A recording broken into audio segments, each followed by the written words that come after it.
in a body bag, and I was the lucky one. I was alone, and the silence outside made me wonder if I was left behind or if I was the only one left. I didn't know if it was daylight or nighttime. In fact, I didn't know much at all. The uncertainty made me wish that I was still sleeping because there was comfort in being unconscious to your surroundings.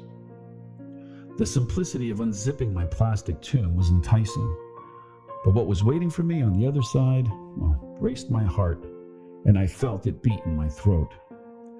Was there someone looking down on me, waiting for me to wake up, mocking me as I played possum underneath that zipper?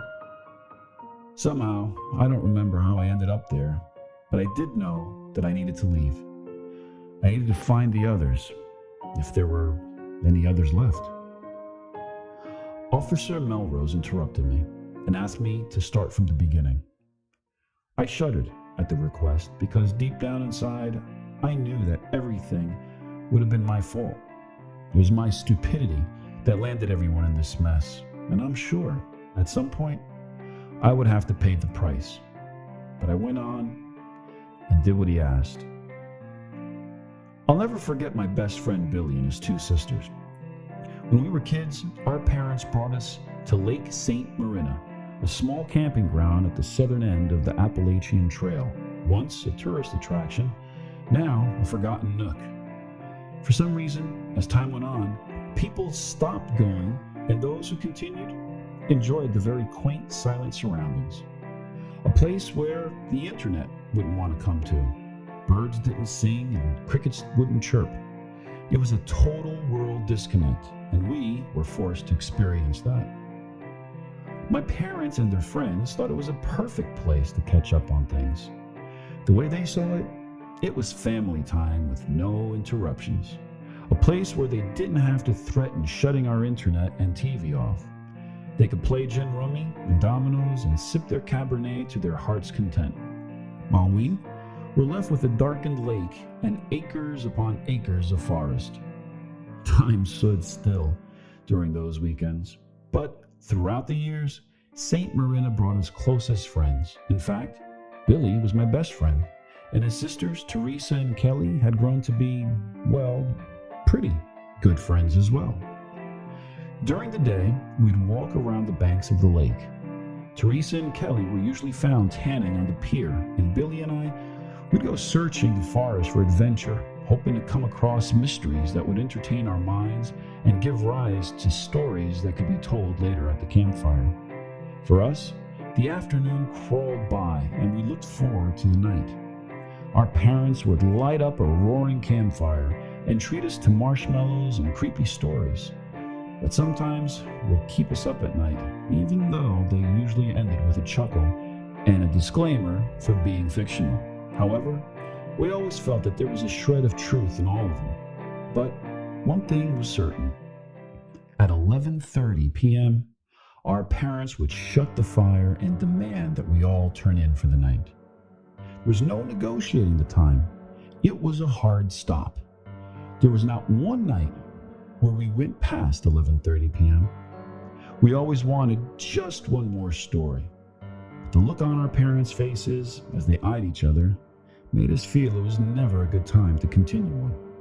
The last time we were at Camp St. Marina, we sat at the campfire, and before the story started, we demanded that we go past 11:30, because after all, we were older, and unbeknownst to them, at home, we stay up texting and watching movies way past 11:30 p.m.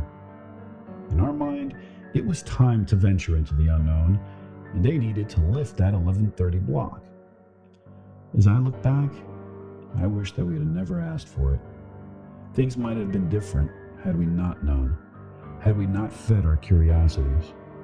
But there was no going back now. Our innocence was gone for good. Their explanation turned into one of the scariest stories that we had ever listened to during our years at St. Marina. My father started, and the rest of the adults would randomly chime in to give details that would clarify the story. There was no disclaimer to brand this story fictional. In fact, it was made clear that the story was real and that we should respect it. They would go on to explain that Saint Marina would awaken after midnight, and anything or anyone who was conscious would risk disappearing, snatched from existence, and never seen again. Centuries and legends told stories on how people would hear crackling and odd noises coming from the forest. One of the legends explained how there was only one survivor, one who managed to escape the night. The survivor recounted the experience as having heard guttural screams accompanied with high-pitched, unhuman squealing. He went on to explain that daybreak would pause the horrors, and like clockwork, they would commence again at midnight. We sat there listening and looking around into the darkness of the forest, and then focusing back towards the fire, watching the stone-cold faces of our parents and the tension in their voices. A tension that was never present with any story prior to this one. I remember looking at Billy as he looked at Kelly glancing at her wristwatch. Billy and I locked eyes, and our explosive laughter broke the silence that engulfed all of us at the bonfire that night. Our parents didn't share our lightheartedness. And now, 5 years later, I too find myself without laughter, because after all, I was the one who forced the idea. I taunted the notion of the vanishing people who were prey to Saint Marina when she came to life. It was my idea of having one last weekend together before we all left for college that fall. We were about to forever say goodbye to our childhood, and what better way to do that than by going back to our childhood spot at Saint Marina and test the legend as the clock ticked past midnight. The plan was for the four of us to meet at the local coffee house in town, where we'd sit down and catch up with each other. We hadn't seen each other for over 6 months.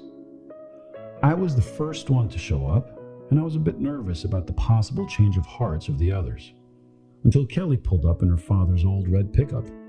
The shopkeeper's bell chimed as she opened the door, walking toward me with her attractive grin. I'd come to develop a thing for that grin. Unfortunately, the others arrived shortly after and withered away our moment.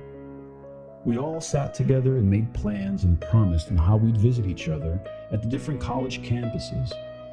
Little did we know, it would be the last time that we'd all be together. We all gathered our gear and tossed it onto the back of the red pickup. We sang along to music as the wind rushed through our hair.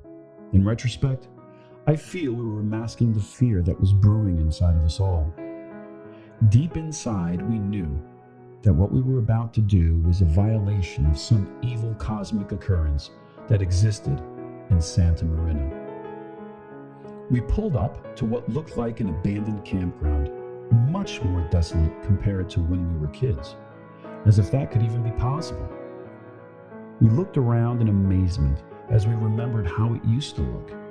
We waded through the ferns that now claimed our old campsite and arrived at the clearing where we pitched our tent and dug a small hole as we prepped for the bonfire. We spent the afternoon playing cards and dominoes and sipping cheap beer as we celebrated our friendship and acknowledging just how lucky we were to have been able to develop it at Santa Marina.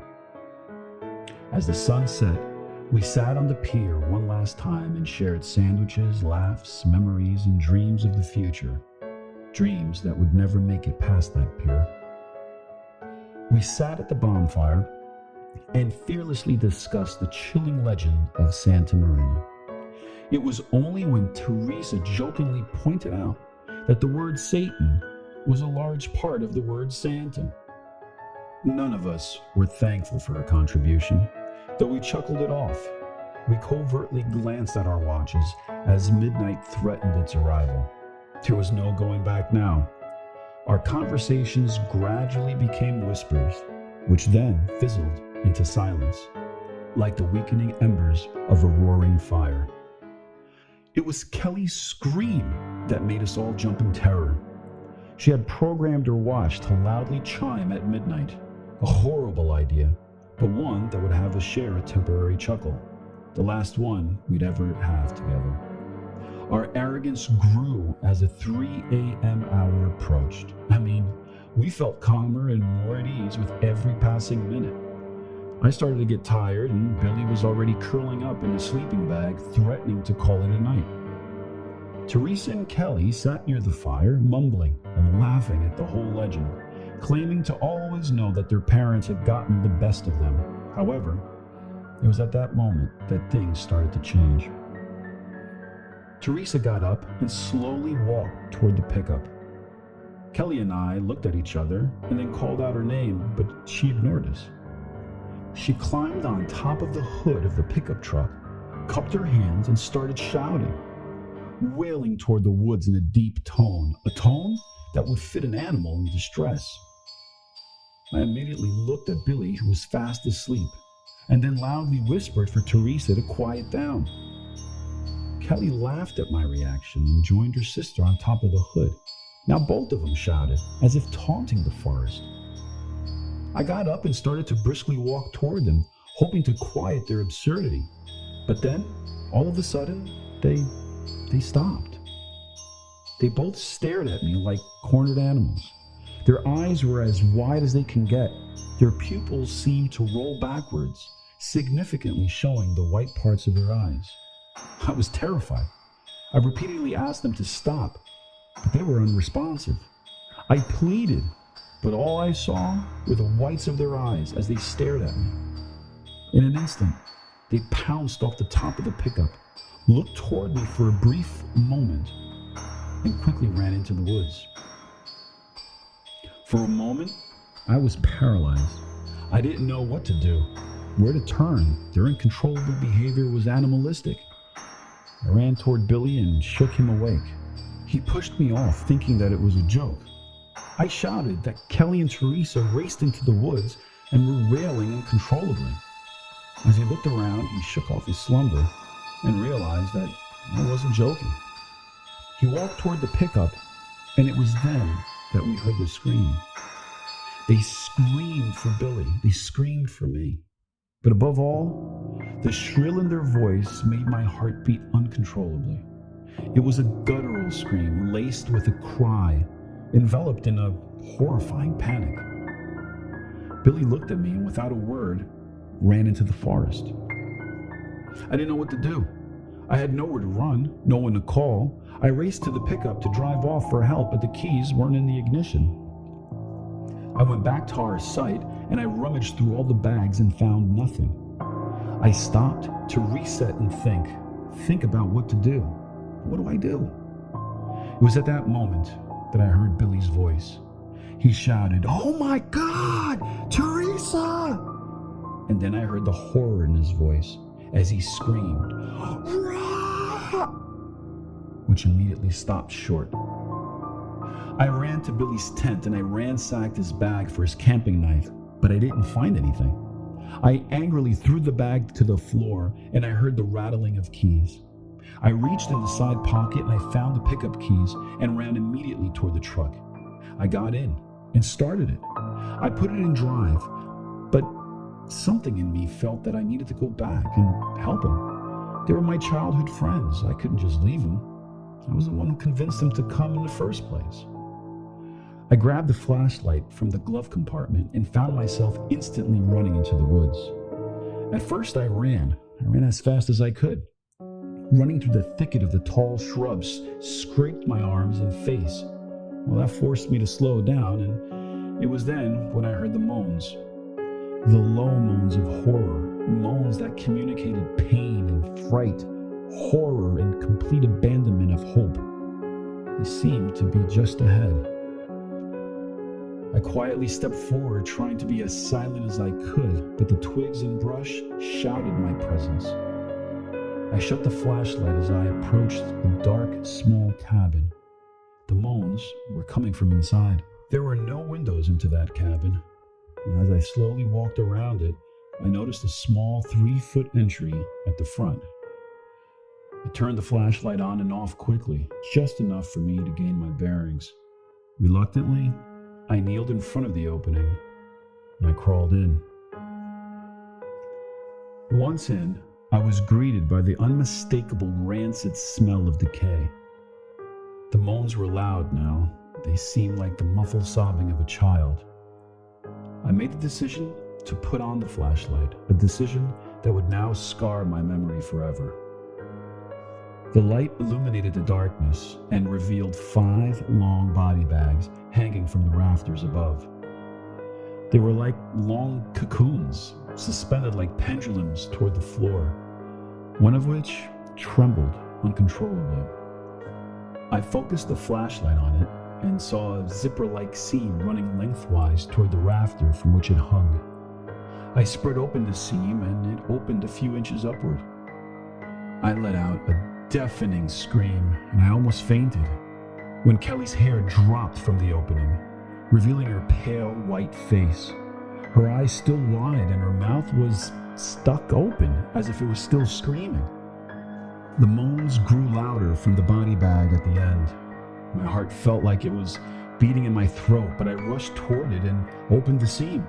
It was at that moment that I saw Billy. He was hanging upside down, just like Kelly was. He let out a horrifying moan, as if he wanted to tell me something, and then I felt a blunt shot to the head, and I saw the floor race toward my face. I woke up in a body bag.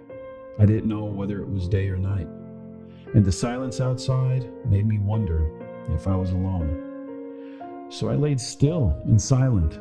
I heard nothing.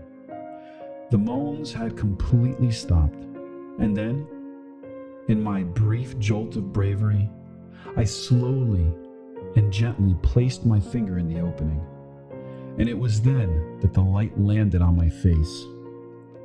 I slowly continued opening the enclosure, and I looked at my surroundings. I was in the cabin.